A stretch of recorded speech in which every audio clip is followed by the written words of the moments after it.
सत्ता की भूख में लोग आदिकाल से लड़ते रहे हैं और आगे भी लड़ते रहेंगे। अगर चाहत किसी दूसरे देश की जमीन को हड़पने की हो तब दो देशों में लड़ाई होना तय है। हम सभी जानते हैं कि एक हमारा पड़ोसी है जो जमीन का इतना भूखा है कि वह आए दिन जमीन की लालच में आकर भारत से उलझने की कोशिश करता है। जहां आज के ज़माने में सभी देश विकासवाद की बात करते हैं तो वहीं वह देश विस्तारवादी नीति का पालन कर दूसरे की ज़मीन को हड़पने की कोशिश करता है। दोस्तों, हम किस देश की बात कर रहे हैं आप समझ ही गए होंगे, मगर फिर भी हम बता दें कि हम चीन की बात कर रहे हैं। चीन ने पहले धोखे से भारत के अक्साई चीन पर कब्जा किया और हद तो तब हो गई जब चीन ने लद्दाख के गलवान वैली पर अपना दावा ठोक दिया। और अब मीडिया के हवाले से खबर यह आ रही है कि चीन पाकिस्तान के साथ मिलकर भारत पर हमला कर सकता है। मगर चीन को यह समझ लेना चाहिए कि आज का भारत वैसा भारत है जो दुश्मनों को उसी की भाषा में समझाने में पूरी तरह सक्षम है।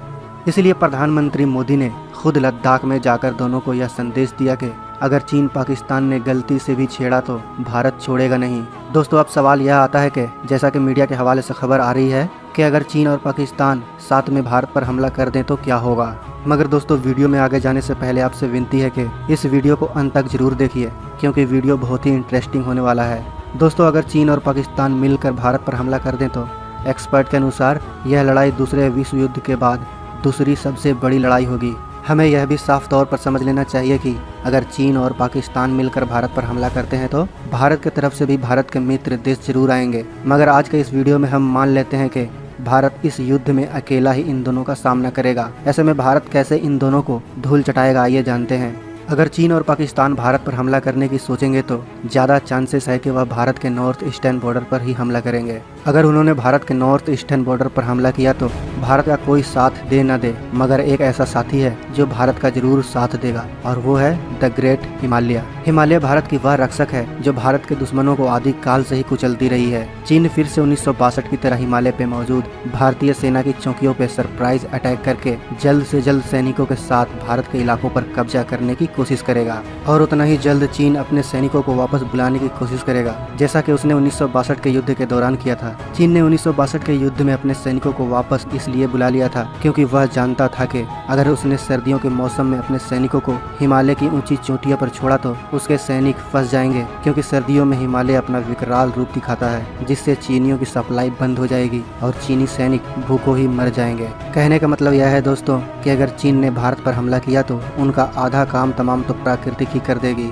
बचा खुचा कसर हमारी सेना करने में जरा भी टाइम नहीं लगाएगी। दोस्तों, बोफोर्स M777 K9 जैसे घातक हथियार भी भारत के पास हैं जो चीन को सबक सिखाने के लिए काफ़ी हैं। अगर चीनी सैनिकों ने जरा भी गलत कदम उठाया तो ये तोप उनके चीथड़े उड़ाने के लिए तैयार रहेंगे। हम आपको बता दें कि हिमालय का यह क्षेत्र इतना भयानक है कि यहाँ पर से टैंकों को पार करवाना बहुत ही मुश्किल होगा। अगर चीन कोशिश भी करेगा कि वह अपने टैंक हिमालय की पहाड़ियों को पार कराकर भारत में भेज दे तो वह सिर्फ कोशिश ही करता रह जाएगा क्योंकि दोस्तों इस इलाके में रात के समय में टेम्परेचर माइनस में चला जाता है। ऐसे में अगर उन्होंने रात के समय में टैंकों को बंद किया तो सुबह तक वह इतनी ठंडी हो जाएगी कि उनका चालू होना भी मुश्किल हो जाएगा। ऐसे इलाके में भारत की तोपें जैसे बोफोर्स M777 होवित्जर K9 तोप बहुत ही काम आएंगी। यह तोपें दूर बैठे दुश्मन को बड़े ही आसानी से मार सकती हैं। दोस्तों, जैसा कि आप इस फोटो में देख सकते हैं कि चीन की अधिकतर आबादी समुद्र के सटे इलाकों में रहती है। भारत चीन सीमा से कई 100 किलोमीटर दूर तक चीन की कोई आबादी नहीं है। वहीं अगर दूसरे ओर हम भारत की पॉपुलेशन डेंसिटी देखें तो भारत चीन सीमा से महज कुछ ही दूर से आबादी स्टार्ट हो जाती है। इसके अलावा चीन के सीमा से महज कुछ ही दूरी से भारत की हाई डेंसिटी वाले स्टेट जैसे यूपी, बिहार, बंगाल है जो भारत के हिसाब से बड़े ही महत्वपूर्ण शहर या स्टेट हैं। ऐसे में अगर भारत चीन में घुसकर चीन के कुछ जमीन पर कब्जा भी कर लेता है तो भारत को ज़्यादा फायदा नहीं होने वाला है सिवाय कुछ मिलिट्री और स्ट्रेटेजिक बेनिफिट के। वहीं अगर चीन भारत के इलाकों पर कब्जा कर लेता है तो चीन की स्थिति इस इलाके में काफ़ी मजबूत हो जाएगी। दोस्तों, हमारे हिसाब से युद्ध में चीन की यही रणनीति होगी कि वह कैसे भारत के अंदर ज़्यादा से ज़्यादा घुस सके और ज़्यादा से ज़्यादा भारत के ज़मीन पर कब्जा कर सके। वहीं भारत चाहेगा कि वह चीन को पीछे ढकेल सके ताकि भारत की स्थिति पहले से मजबूत हो। दोस्तों, हम आपको बता दें कि हिमालय जैसे पहाड़ी इलाकों में डिफेंस बहुत ज़्यादा कारगर होता है ऑफेंस से, यानी कि ऑफेंस कर रहे सैनिकों को काफ़ी ज़्यादा फायदा मिलेगा। दोस्तों, अगर हम दोनों देशों के एयरफोर्स की बात करें तो दोनों ही देशों की यही कोशिश रहेगी कि वह अपने सैनिकों को ज़्यादा से ज़्यादा सहयोग करने की कोशिश करें, और इसमें भी भारत चीन से एक कदम आगे ही रहेगा। ऐसा मैं क्यों कह रहा हूँ आप समझ जाएंगे, बस आप इस वीडियो को अंत तक देखते रहिए। चीन का जो इलाका है वह भारत के मुकाबले बहुत ही ऊंचाई पर है। इस वजह से चीन को अपने एयर फ्लीट्स को इस इलाके में रखने और उसे मेंटेनेंस करने के लिए काफी ज्यादा खर्चीला और मुश्किल पड़ता है। वहीं दूसरी ओर भारत के एयर बेसेस तलहटी इलाके में हैं और यहाँ पे फ्लीट्स को रेडी रखना और मेंटेनेंस करना काफी ज्यादा आसान है। इसके अलावा भारत ने चीन के स्वागत के लिए 150 ब्रह्मोस मिसाइल से तैनात सुखोई 30 MKI को तैनात कर रखा है। इन 150 सुखोई 30 MKI को बस एक इशारा मिलते ही 5 मिनट के भीतर यह ब्रह्मोस से तैनात सुखोई चीन के बेसिस पर अटैक कर देंगे, और यह अटैक इतना भयंकर होगा कि चीन फिर दोबारा भारत पर अटैक करने के बारे में सोचेगा भी नहीं। दोस्तों हम आपको बता दें कि भारत के पास LCH यानी लाइट कॉम्बैट हेलीकॉप्टर भी हैं, जो बड़े ही आसानी से सियाचिन ग्लेशियर के ऊपर उड़ सकते हैं, जो चाइनीज सैनिकों पर धावा भी बोल सकते हैं। वहीं दूसरी ओर चीन के पास ऐसा कोई हेलीकॉप्टर नहीं है जो सियाचिन ग्लेशियर के ऊपर उड़ान भर सके। इससे साफ है कि भारत ने 1962 से सबक लेते हुए खुद को हिमालय के ऊपर युद्ध लड़ने के लिए तैयार कर लिया है। दोस्तों अब हम बात करते हैं भारत पाकिस्तान के वेस्टर्न बॉर्डर की, क्योंकि हम इस वीडियो में यह जानने की कोशिश कर रहे हैं कि अगर भारत पर चीन और पाकिस्तान ने दोनों साथ में हमला किया तो क्या होगा। अगर हम मान लें कि भारत की आधी सेना चीन से लड़ रही होगी, फिर भी भारत की बाकी सेना पाकिस्तान की कुल सेना से अधिक होगी, और अगर पाकिस्तान चीन के इशारे पर भारत के जम्मू कश्मीर, राजस्थान और गुजरात बॉर्डर पर भारत को डिस्टर्ब करने की कोशिश करता है तो भारत को अपनी गलती सुधारने का एक बहाना मिल जाएगा। भारत ने 12 और 21 कॉप डिवीजन को खास करके पाकिस्तान के अंदर घुस के पाकिस्तान के जमीन पर कब्जा करने के लिए तैयार किया है, यानी कि भारत पहले से ही 2 फ्रंट वॉर के लिए तैयार है। इसका मतलब यह है कि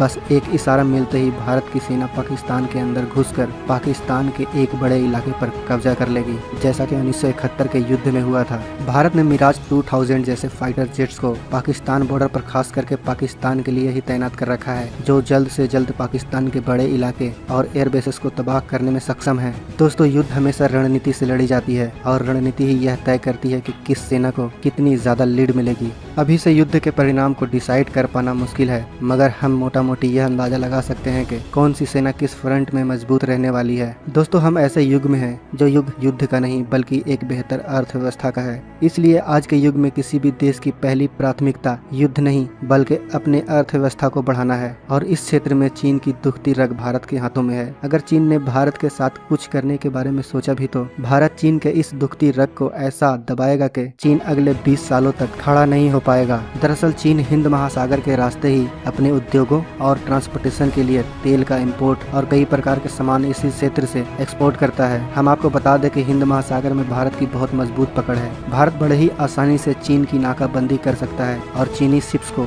वहीं पर रोक सकता है, जिससे युद्ध की स्थिति में चीन की अर्थव्यवस्था और भी खराब हो जाएगी। इसके अलावा चीन अगर भारत के युद्ध में उलझ जाता है तो चीन के हाथों से एक बहुत बड़ा मार्केट फिसल जाएगा, क्योंकि भारत चीन का एक बहुत बड़ा मार्केट है। चीन भारत में अपने सामान बेचकर हर साल अरबों रुपए कमाता है। इसीलिए चीन अगर भारत से युद्ध में उलझ जाएगा तो उसकी अर्थव्यवस्था चरमरा जाएगी। वहीं अगर हम पाकिस्तान की बात करें तो पाकिस्तान की अर्थव्यवस्था कैसी है आपको बताने की आवश्यकता नहीं है। पाकिस्तान पहले ही कंगाल है, फिर भी अगर उसने चीन के बहकावे में आकर भारत पर हमला कर भी दिया तो महज कुछ ही घंटों में उसे समझ में आ जाएगा कि उसने अपने पैरों को कुल्हाड़ी पर मार लिया है, और वह कुछ ही घंटों में युद्ध से पीछे हट जाएगा। खैर हमारी सेना एक शांति पसंद सेना है, और वह कभी भी पहले अपने पड़ोसी देशों में जाकर उन पर अटैक करके उनके जमीन को हड़पने की कोशिश नहीं करेगी।